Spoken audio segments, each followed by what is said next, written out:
সরকারের কোনো হুঁশ নাই। আর মানুষ থাকলো কি মানুষ?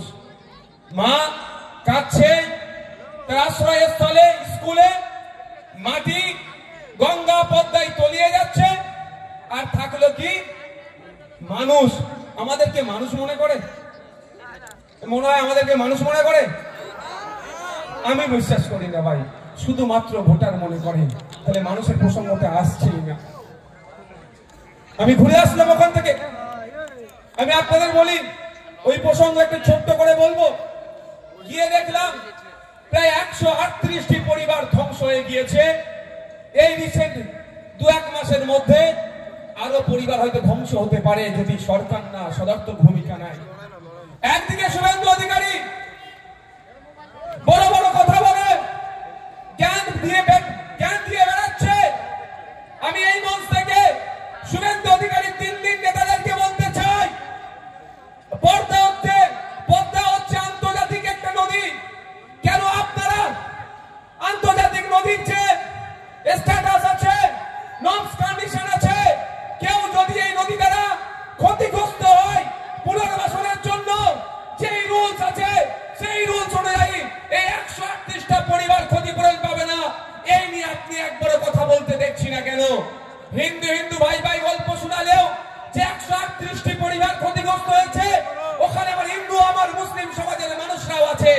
অন্তত ওই অপদার্থ শুভেন্দু অধিকারী ওই আমার হিন্দু ভাইদের অন্তত কথা বললে তাও মনে একটু শান্তি আসতো, সেটাও বলেনি।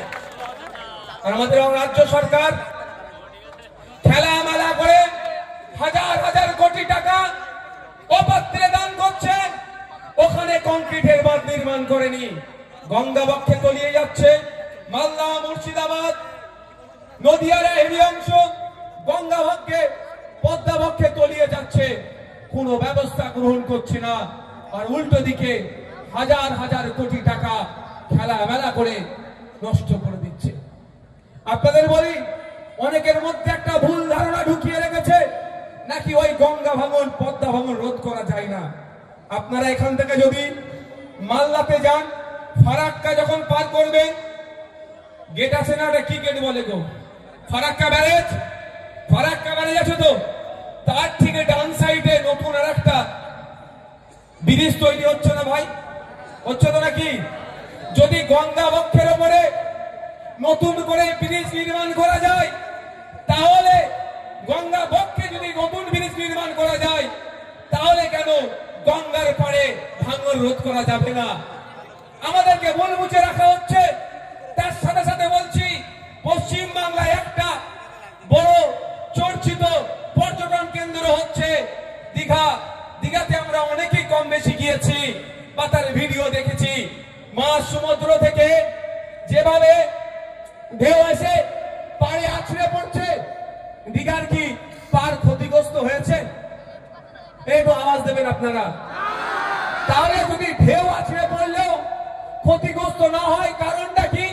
ওখানে কংক্রিটের বাঁধ নির্মাণ করেছে, বিজ্ঞানসম্মতভাবে বাঁধ নির্মাণ করেছে, বিজ্ঞানসম্মতভাবে বাঁধের রক্ষণাবেক্ষণ করছে বলে ওখানকার পাড় ধ্বংস হচ্ছে না, ওখানকার মানুষ ক্ষতিগ্রস্ত হচ্ছে না।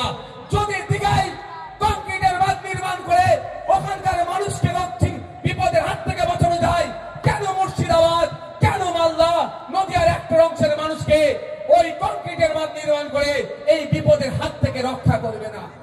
ভাবতে অবাক লাগছে।